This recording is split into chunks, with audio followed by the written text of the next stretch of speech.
Yeah. No, Disney, I think, has completely fucked this up so bad. You know, even the prequels, bad as they were at some points, had better story. Well, yeah, and Thor Skywalker YouTube page, hat tip, pointed out something interesting with this that I wouldn't have thought of, that even the way they're having Rey come about, like, they can't, like, some people in power will take advantage of their power to sleep with women. Some women will try to sleep their way to the top. And that makes the character, that would make the Empire, who's arguably one of the most evil characters ever, even more vicious, that he's like, yeah, I fucked some bitches. I'm ugly as sin and I fucked them because I'm the Emperor. But Disney can't even hint at something like that. Like, they need to make it where, no, he had a clone and the clone was supposed to reproduce with a woman. Like, that, it's almost like Disney can't even have that, like, any hint of anything wrong, even if it's with the most evil character in the world. Like, no, he didn't take advantage of his power to sleep with women. We can't even hint at that with one of the most evil people in the galaxy. What's a concubine? Yeah. Yeah, you're going to tell me that you're the Empire of the galaxy, and even with a fucked up face, you wouldn't be able to get some poon? No, it's his clones reproducing to have a natural bloodline. Yeah, fuck that. Yeah, he's cloning people with his dick. Oh, yeah, I'm just making a clone over here. No, and the thing is, too, like, there was stuff laid out there where, even if it was going to go away from the whole... Like, here's what I would have... This is what I would do. I would have made this not part of the Skywalker trilogy. I would have had it separate.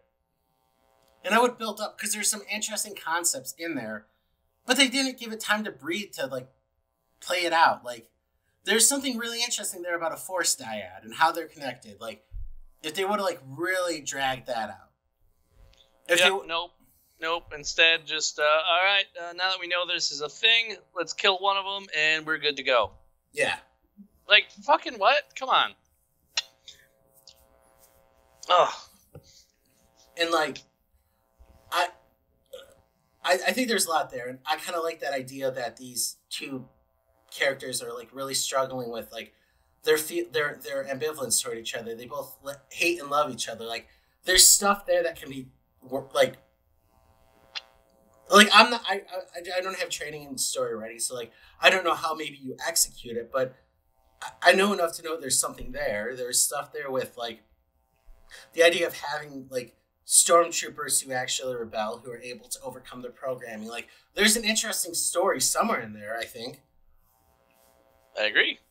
I mean, you maybe not make it part of the Anakin Skywalker series, because there's no way that the fans were going to, like, the hardcore fans would accept whatever they did with that.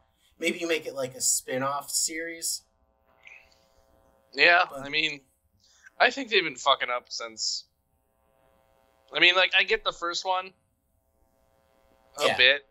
It's to get new people into it. It's to kind of, like, get back to the action, maybe away from the politics of the prequels, like. But you only could do it for the first one. You could only have parallels for Force Awakens. Yeah, and then after that, it's just kind of... It's the same goddamn 3 movies with different characters. Yeah. But really, like... And then the thing that, like, they changed is the fact that, then Snoke is cloned? Like, fuck, really? They cloned that ugly motherfucker? But in the comics... come on. Well, he wasn't ugly. He was kind of ugly, but in the comics, Luke fucks him up, is how he gets all messed up. Well, either way. But they're making it now more, too, where it has to, like, you have to get the comics, you have to, like, get Disney Plus, like, it's marketed where you can't just really go watch the movies and know what's going on. Yeah, way to alienate your entire fucking base. Where even with, like, the prequels and stuff, like, you'd go see it, like, in the comic books and like the novelizations would offer, like, extras, but extras that you didn't need to enjoy the story. Like, nothing's explained unless you go and fucking get it. Yeah. So Disney is making you pay money to have to pay more money to understand the stuff you paid money for. Go figure. And see, like, they have done a good job on a few things. Rogue One, I thought was actually really, really good. Yeah. I didn't. And while people did not like Solo, some people didn't. I kind of liked Solo. Yeah, partially due to a lot of people had issue with the casting. I actually enjoyed it. He seemed to catch the. He seemed to be able to really kind of, even though he doesn't really look like Harrison Ford. He had kind of like the swagger. Yeah, he felt kind of like him, like a young Han Solo, like. Yeah, cocky guy, like, yeah. Cocky guy who keeps fucking up because he doesn't really know what he's doing, like. Yeah, he bluffs his way through the whole thing. Yeah, I thought he did a good job with it. Yeah, I mean, like I said, I actually enjoyed the movie more than a lot of like hardcore fans did. I would love to see what the Lord and Taylor, or Lord and whatever his name was, the two guys who actually directed it first. I heard they got fired and they brought in Ronnie Howard because it was like a big joke, but like they made it like a comedy. I would kind of like to see what they did with that. Like I could see that movie being a comedy. Like it's the right character to do that with. Yes and no. I mean, at the same time, like... Oh, you don't make it a tragic love story at that point. You do something else with that. I could see where it pretty much was for a good chunk of it. I mean, you can even see that, like, that's kind of where they were going with, I think, a lot of it. But, I mean, they had a good... They shot what, like 80, 90% of it, I've heard? I haven't looked up that, but I know heard some ridiculous numbers, yeah. Yeah. It's the peace sign. Yeah, exactly. I'm surprised he didn't also bring out a surfboard to hit me with.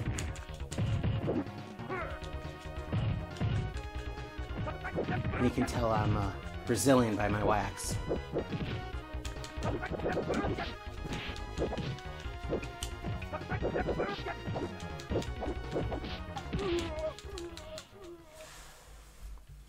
Hacks! I think I enjoyed the movie. Yeah. I would give it like as like just an action movie, like 9 out of 10. Like, it was good. 8 out of 10 maybe. As a Star Wars movie, 6 out of 10, 7 out of 10. Like, I enjoyed it. They marketed it right too. Like, it was a Star Wars story. It wasn't part of like the big main story. Yeah, exactly. And the one I was really excited for was if they were going to do the Obi-Wan one. If they got Ewan McGregor back for that, they're doing. They turned it to a series now on Disney Plus, so you have to go pay your Disney Plus membership fees. Yeah, and then Rogue One with Jen Erso and all them, that was great. You got Forrest Whitaker in there with his Forrest Whitaker eye getting all blown up. Yeah. No, that the only issue I had with that, and this is just such a minor critique, was because of what they can do with CGI and stuff now. Darth Vader's just wrecking people in a way that he did it in A New Hope. But that's just such a minor critique. Well, yeah, in New Hope, if you hit the lightsaber wrong, it fucking shattered. Yeah. No, I get it. I get why they did it. And I know this is a very minor nitpick, and for most people for a lot of people that was like their favorite part of the movie, was seeing Darth Vader just absolutely destroy everyone. Yeah, fun fact about A New Hope, in the duel scene between Obi-Wan and Darth Vader, you see these little green flashes when the lightsabers connect, right? Like when they're... That's actual discharge, right? No, the green flashes were put in post-production because the lightsabers never actually touch. Oh, okay. Because if they did, they would break. Like, they were like fluorescent light bulbs, basically. Yeah. So like they couldn't actually hit them together, so they would have those green flashes that like made it seem like, you know, a bunch of energy was getting discharged whenever they collided or anything like that, big flash. But in reality, they just did that to cover the fact that they weren't actually touching. I mean, also you had like a 6-year-old fighting a dude in a clunky suit, like. I mean, you could still swing a sword and like pretend to hit, but like, they would shatter.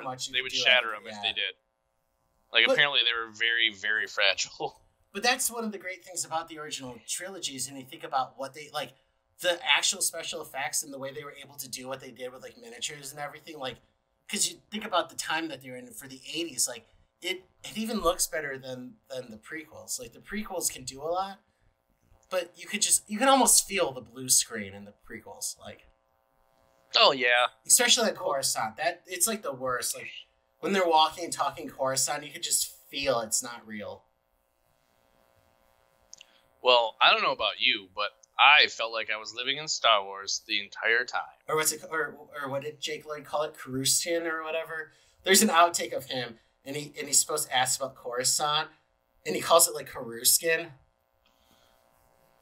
Well, I mean, he was a boy and probably couldn't read it very well. It's a weird name. Yeah, well, yeah. No, I totally understand, and I think Coruscant. Like there's no way he was going to come out of that well. Like he's a young kid surrounded by great actors with a script that was written for robots.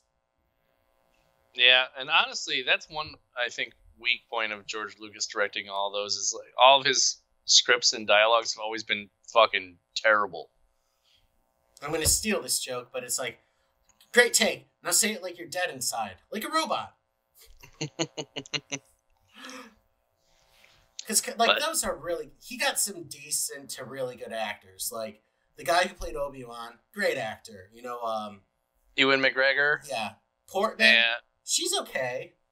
Yeah, I'm not a big fan of her, but she's okay. Okay. Are you forgetting one of the biggest ones in the goddamn movie in the first one? English, motherfucker. Do you speak it? Or are we not talking about him? Liam motherfucking Neeson. Oh my god, I was thinking Sam Jackson. Both of them. Yes. Yeah, Sam Jackson was there in a very minor role. They got Liam Neeson to play the fucking lead, and he's like only one of the biggest fucking named guys around. And they cut him in, and they put it right through his stomach. Yeah. You know, if you actually if you go on Because Science YouTube, the guy there does a breakdown of like the actual energy required by a lightsaber to say like melt through the blast doors and do all that like they're capable of doing, and cutting through robots in no effort. If you actually cut somebody with that, they would explode. Huh. Well, the amount of energy going into it would turn so much of the water that the person is made of to steam so fast. Every time you hit somebody with it, they would literally explode in like a ball of like steam and guts. It's that's kind of cool.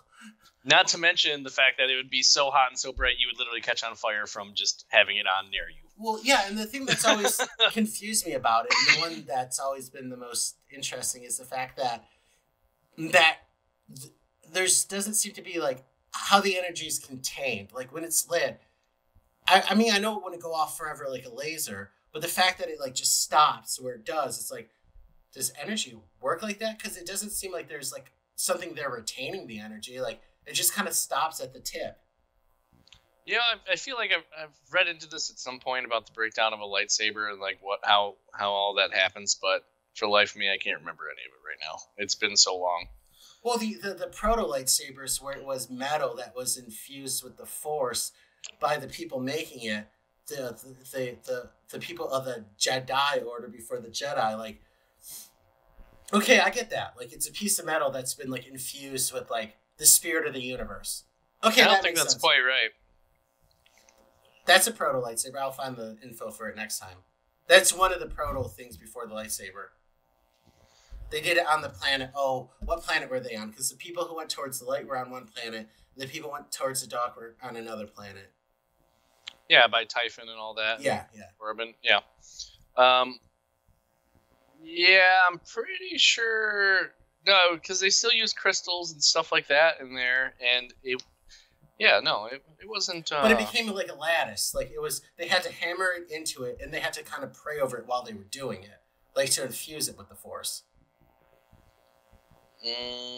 But also, I mean, it's a magical space land. I'm not all that concerned that the energy isn't going off forever. It was just always something that was interesting to me. Like, I'm willing to suspend my disbelief and enjoy a good wizard fight. Space wizard fight.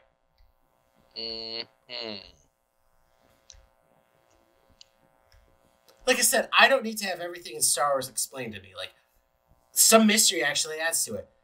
I'm okay with not knowing how Palpatine came back.